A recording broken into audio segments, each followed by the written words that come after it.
So, save us time, when we start.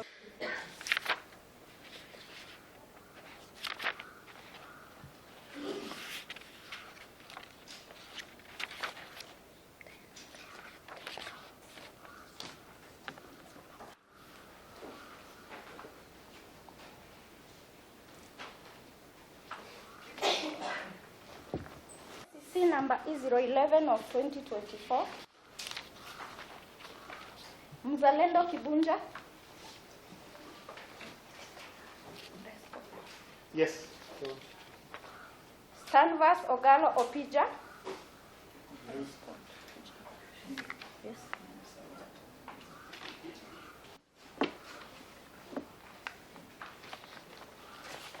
Number 7, Oscar Mwaura trading as Artacoms Enterprises. Accused number 8, Florab Technical Services. Florab Technical Services.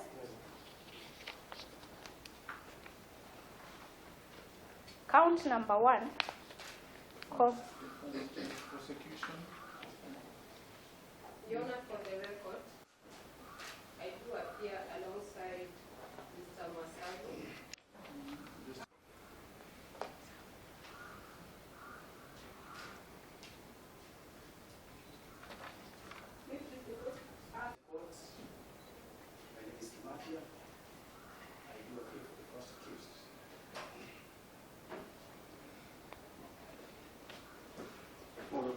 Good morning. Let me go up. Mr. Go up. Go as Jigo. Jigo.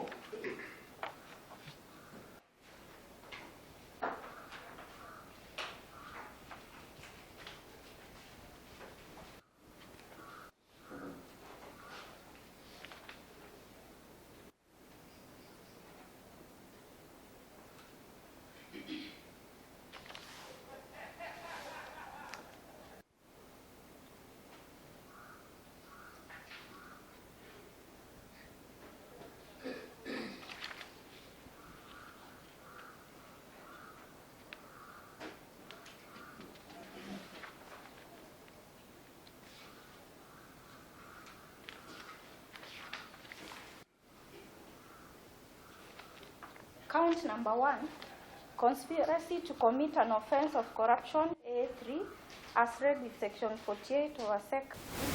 Canvas number 2, Canvas Ogalo. Number 3, Officer Abol. Number 4, Rusi Ongata. And number 5, Oscar Mwaura. And 1st February 2022 within Nairobi City County in the Republic of Kenya, being public officers employed by National Museum of Kenya, the Director General, the Director Human Resource and Administration, Payroll ICT Officer, and Payroll Accountant, respectively, and a private individual conspired to commit a corruption. Canvas Ogalo, Oliver Abuol, Wycliffe Ongata, Oscar Mwaura. Rabuor, Wycliffe Ongata, and Oscar Mwaura between 1st February 2022 and 1st July 2022 within Nairobi City County in the Republic of Kenya, being public officers employed by National Museum of Kenya to with the Acting Director General and the Director Human Resource and Administration, Payroll ICT Officer, Payroll Accountant, respectively, and a private individual conspire to commit a corruption offense, namely embezzlement of 49 Kenya shillings 49,885,476, being public funds fraudulently paid as salaries and gratuity to persons purportedly employed by the National Museum of Kenya. Is it true, all not true? Canvas Ongalo. Your Honor, not true. Oliver Abuor, Wycliffe Ongata, Oscar Mwaura. Count number 3, abuse of office contrary to section 46 as read with section 48 of ASECA, number 3 of 2 or 3, particulars being Mzalendo Kibunja between June 2016 and 1st February 2022 within Nairobi City County in the Republic of Kenya, being the Director General of National Museums of Kenya, a person whose functions concern the administration of public revenue.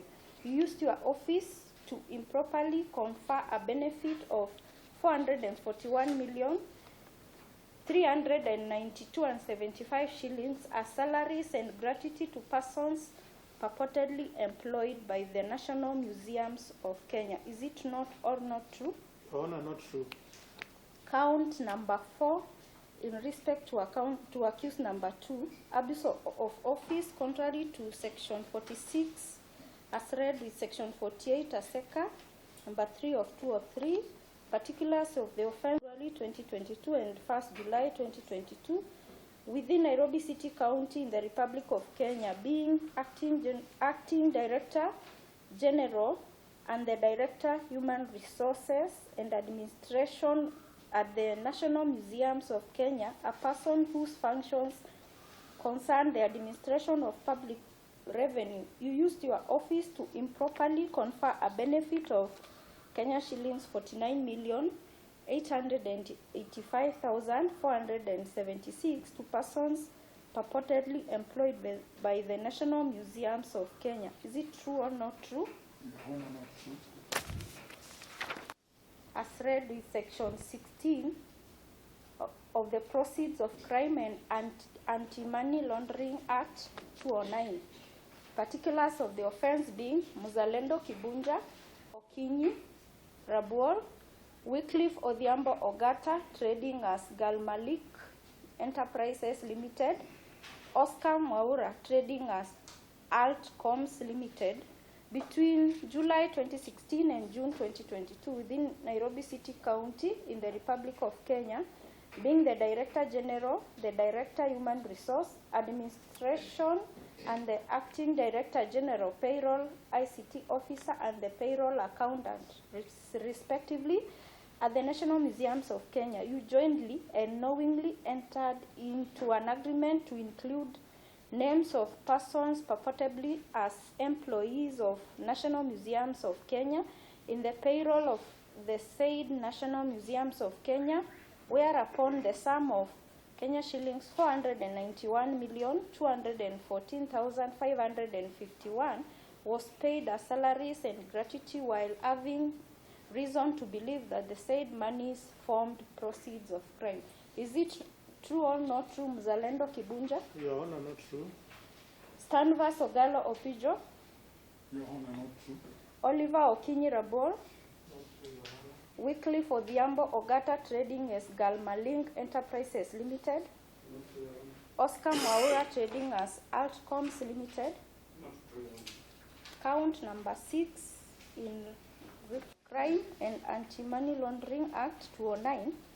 Particulars being Wycliffe Odhiambo Ogata, trading as Galmalink Enterprises Limited, between June 2016 and June 2022 within the Republic of Kenya, being the sole proprietor of Galmalink Enterprises Limited, acquired the sum of 14,560,446 from Oscar Mwaura and Victor Owor, while knowing that the said money formed part of proceeds of crime acquired from National Museums of Kenya and lawfully paid as salaries and gratuity to persons purportedly employed by the National Museums of Kenya.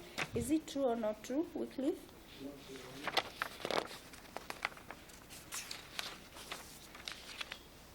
Count number 7 in respect to accused number 3 and number 8. Acquisition of proceeds of crime contrary to section 4 as read with section 16 of the Proceeds of Crime and Anti-Money Laundering Act 2009. Particulars being Oliver Okinyi Rabur and Florab Technical Services Limited between June 2016 and June 2022 within the Republic of Kenya, being the Director of Florab Technical Services Limited, a private limited company, acquired 5,002,500 shillings while knowing that the said money formed part of proceeds of crime acquired from the National Museums of Kenya, fraudulently paid salaries and gratuity to persons purportedly employed by the National Museums of Kenya. Is it true or not true, Oliver Okinyi Rabo? Flora Technical Services. Count. However, Your Honor, we pray that for reasons that this is a public interest case, the amounts of sums involved are colossal in nature. The seriousness of the offense is placing the accused person's honor, and the attendant penalty should they be convicted. We are praying, Your Honor, that they be released subject to the accused person depositing their travel documents in court, and further, they should be warned from interfering with the witnesses, Your Honor, once the issue with the witnesses on the disclosure is done.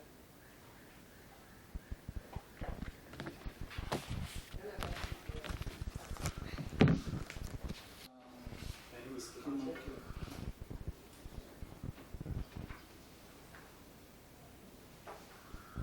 Your Honor, I would plead with these honorable courts to consider favorable terms of bail for the first accused.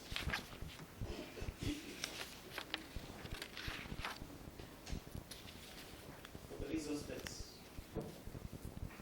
first accused is the government, he has worked for the government of the Republic of Kenya for well over 30 years. And he's done so diligently. He has never been previously implicated with any form of impropriety, particularly of corrupt nature. He is not at all a flight risk. As we speak, he has already deposited his travel documents with the authorities. As and when he has been required to appear before the he has diligently done so.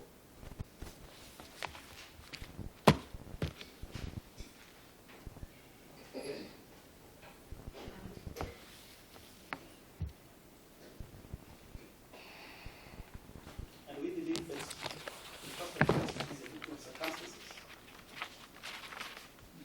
and we pray grants him some favorable terms of bail.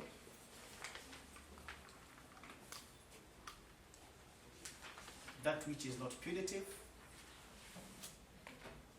so that inasmuch as the amount claimed appears to be colossal, it is not a justification whatsoever for a court to proceed as though there is a presumption of guilt.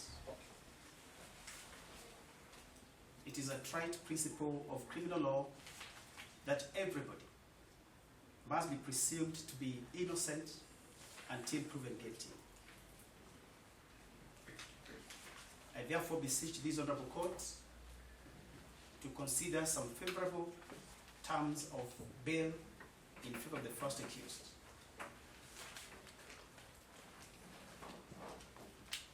That is all, Your Honor. By the prosecution, we just want to emphasize that the court should not lose sight of the presumption of guilt, irrespective of the amount involved.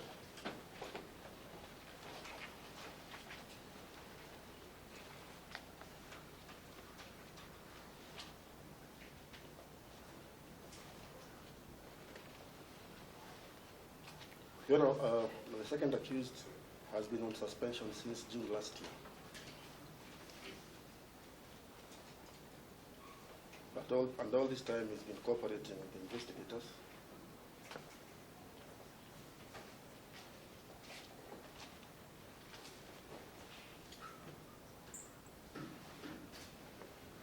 He has even been requested by his employer to go and assist here and there once in a while, and he has accepted to do so, despite being on suspension. That's an act of good faith, Your Honor.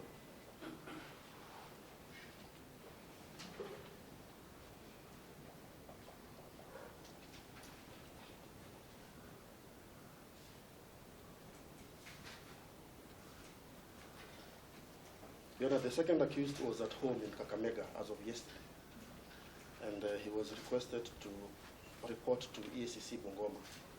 He did so immediately, Your Honor, and that is why he's here in court. He did so voluntarily. He was not arrested.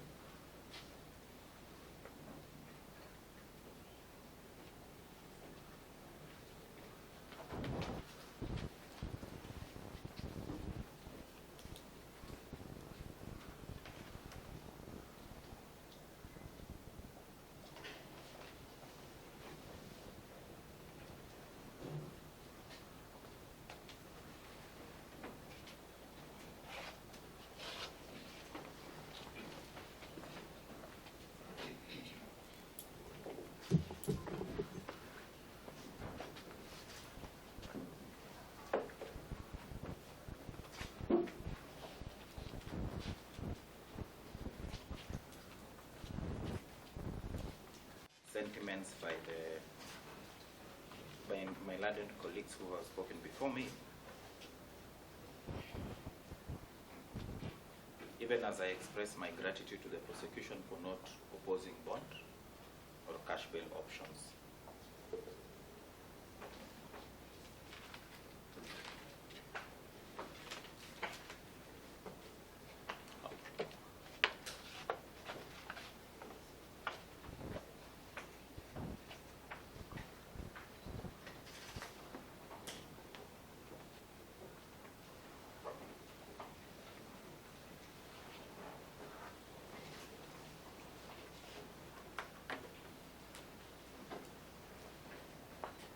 Prosecution has not opposed bond. The conditions, Your Honor, that have been asked or have been placed, Your Honor, would amount to actually telling this court in no uncertain terms not to grant bond to the accused persons.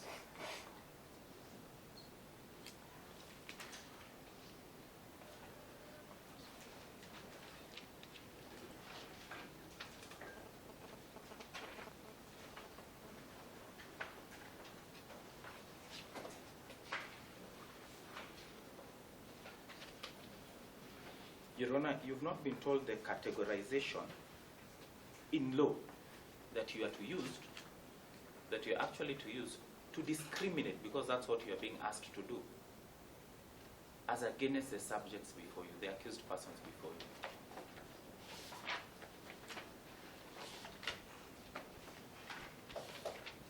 you. The law only talks about capital offenses and the other offenses.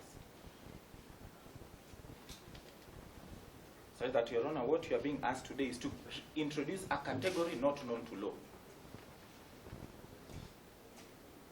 whereby everyone who will ever be charged in this court, Your Honor, a new category will have been introduced. Discriminate against them, despite what my brothers and sisters have said, the doctrine of innocence, which is constitutional. Your Honor, to even take it further, you have been told to look at the seriousness of the offense.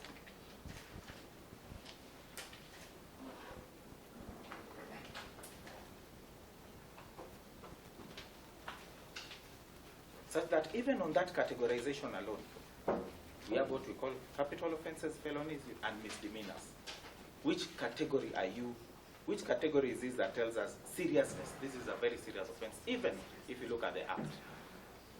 So that we now know we have this new categorization of matters that will come before you. Your Honor, look at the charge sheet itself at the time that you are rendering your decision. You will notice that this charge sheet, if that is the categorization that you will use, it means the prosecution can charge you even with 50 counts, anything under the Act. Yet we have the doctrine of double jeopardy in the Constitution. You cannot be punished for this, for two offenses or three offenses which occurred at the same time. the doctrine of double jeopardy is actually at play at this particular point, so that when you look at that alone and you are to be convinced, Your Honor, I'm very sure that without these submissions, Your Honor, the resultant bond or cash bail terms, Your Honor, will be quite high. I actually saw the lady before us with a cash bail of $1 million. So I'm even shocked if now you are told to consider it will actually be out of their reach. Your Honor, if you look at the aspect of the fourth and fifth accused, this is just a payroll officer, a payroll accountant, Your Honor. It has been submitted in that particular document. So that if we are to assume that this, the bond will be commensurate to what the terms that are here, Your Honor, outrightly you are being asked to say that they are guilty. That's the only way, Your Honor, you will consider, and the High Court has spoken about this. That's the only way you will consider and grant terms, looking at the amounts that are on the charge sheet, Your Honor. And that then will be offending that very sacred doctrine of innocence. Because what if they are eventually found to be innocent? We have seen this same prosecution withdrawing cases in this court, and you have spoken about it, after they have charged people, and used the same words, English words, punish them at this particular point. Your Honor, you'll have punished themselves and any Kenyan who will find themselves in that particular dock. And none of us is immune. I always say that. Whatever we will do to them will actually be done unto us. Even prosecutors can find themselves there. And the fact that you're being told public interest, which matter is not a public interest matter? That's why it's the republic. Every criminal matter has a republic. So this issue of being told, Your Honor, public interest is a way of still convincing you, Your Honor, to shut your eyes on the doctrine of innocence. This is where Pontius Pilate found himself when he was actually making a decision on Jesus Christ. Public interest. Your Honor, I actually urge you not to be convinced by that. Let these people be out. Like my client was actually not even summoned. He went yesterday. After seeing the press release, he took himself to EACC in the morning. Was not arrested, was not even summoned. So this is the person you are being told, ensure you have very hefty bond or cash bail terms. What are we doing to the society? If someone has walked, at the point where the prosecution will prove its case, if it ever will be, then the punishment will be meted. We cannot start punishing people here. And this court, this very court has spoken about that issue. I beg this court to look at that particular part. And in giving us bond or cash bail options, the fourth and the fifth, Your Honor, are one and the same. I will be begging, Your Honor, that cash or bond option be consolidated so that it's not taken as two separate persons. There's always that confusion if it's not clarified, Your Honor.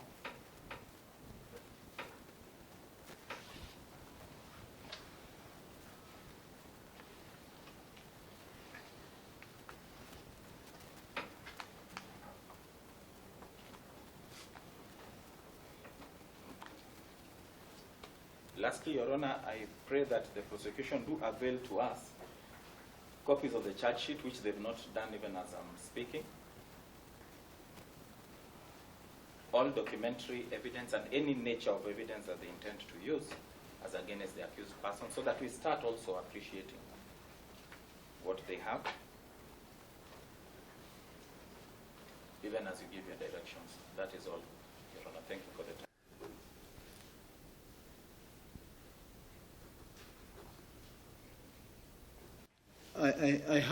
I have carefully considered the submissions made by the prosecution and the defense in relation to the bond terms, and I hereby make the following orders.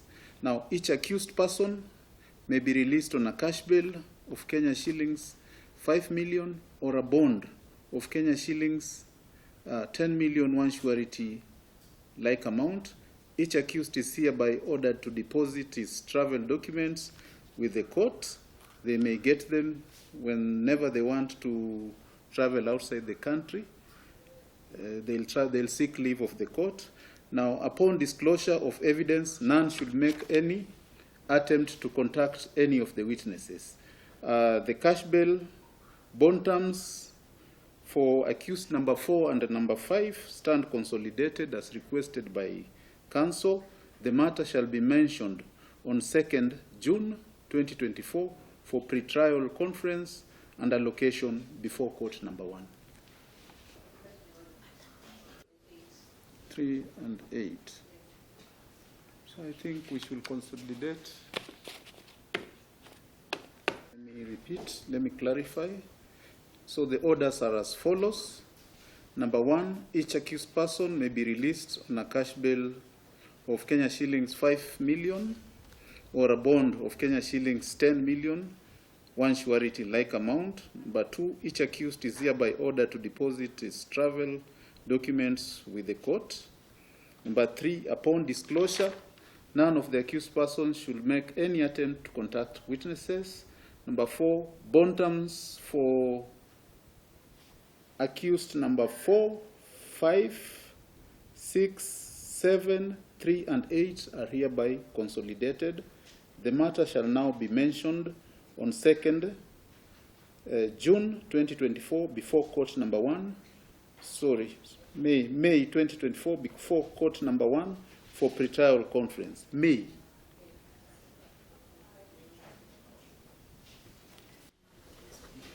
Niende wa clear. Niende wa clear. Kuna satana mifika.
For pretrial with me.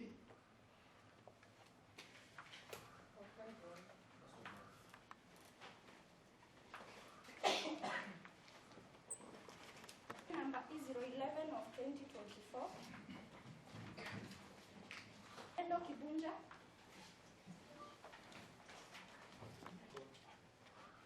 Canvas Ogara Opija. Rabuol. Accused number 4, Wycliffe Odhiambo Ogata. Present. Accused number 5, Wycliffe Odhiambo Ogata, trading as Galmaling Enterprises. Present. Accused number 6, Oscar Maura. Accused. You appear for the first accused.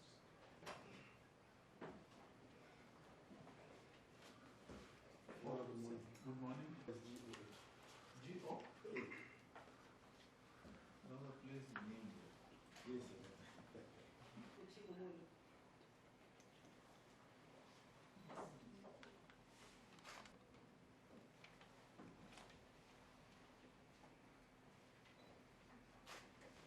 My name is Okach. I do appear for the 4th and the 5th accused persons. Point number 1, conspiracy to commit an offense of corruption contrary to section 47A3 as read with section 48 of ASECA number 3 of 203. Particulars of the offense being accused number 1, Mzalendo Kibunja, Stanvas number 2, Stanvas Ogalo, number 3, Oliver Abol, number 4, Wycliffe Ongata, and number 5, Oscar Mwaura, between January 2016 and 1st February 2022 within Nairobi City County in the Republic of Kenya, being public officers employed by National Museum of Kenya, to wit the Director General, the Director Human Resource and Administration, Payroll ICT Officer, and Payroll Accountant respectively, and a private individual conspired to commit a corruption offense, namely embezzlement of Kenya shillings 441,392,75 shillings. Is it true or not true? Mzalendo Kibunja, Stanvas Ogalo, Your Honor, not true. Oliver Abwal, Your Honor, not true. Wycliffe Ongata, Not true, Your Honor. Oscar Mwaura. Not true, Your Honor. In respect to accused number 2, 3, and 4. 2, 3, 4, and 5. Conspiracy to commit an offense of corruption contrary to section 47A3 as read with section 48 ASECA number 3 of 203. Particulars being Stanvas Ogalo, Oliver Rabuol, Wycliffe Ongata, and Oscar Mwaura between 1st February 2022 and 1st July 2022 within Nairobi City County in the Republic of Kenya, being public officers employed by National Museum of Kenya, to wit the Acting Director General and the Director Human Resource and Administration, Payroll ICT Officer, Payroll Accountant respectively, and a private individual conspire to commit a corruption offense, namely embezzlement of Kenya shillings 49,885,476, being public funds fraudulently paid as salaries and gratuity to persons purportedly employed by the National Museum of Kenya. Is it true or not true? Stanvas Ogalo, Your Honor, not true. Oliver Abol, Not true, Your Honor. Wycliffe Ongata, Not true, Your Honor. Oscar Mwaura. Not true, Your Honor. Count number 3, particulars being Mzalendo Kibunja between June